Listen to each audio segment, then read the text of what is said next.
अस्सलाम वालेकुम जमशेद भाई, वाजिद कोहाट से। जमशेद भाई माशाल्लाह से जो आपसे ट्रायल सेट लिया था उसके पहले तो ये बच्चे सारे, और ये इसका नर है, ये एक मादी है, उसने एक हफ़्ता हो गया है, फिर से 5-6 बच्चे दिए थे, एक फोत हो गया है, थोड़ा कमज़ोर था। बाकी माशाल्लाह ये देखें, क्वालिटी चेक कर सकते हैं, बहुत बेहतरीन। ये 5 बच्चे हैं, ये अपने साथ रजिस्टर भी कर लीजिए। और जस्ट मैं इनकी हेल्थ आपको चेक करवा देता हूँ। और ये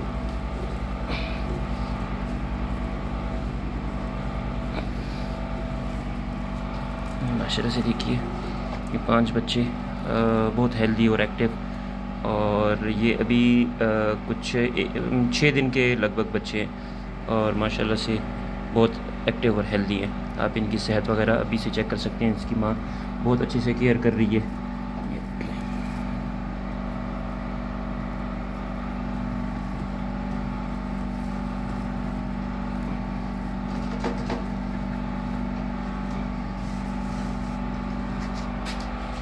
बाकी ये फर्स्ट क्लच के बच्चे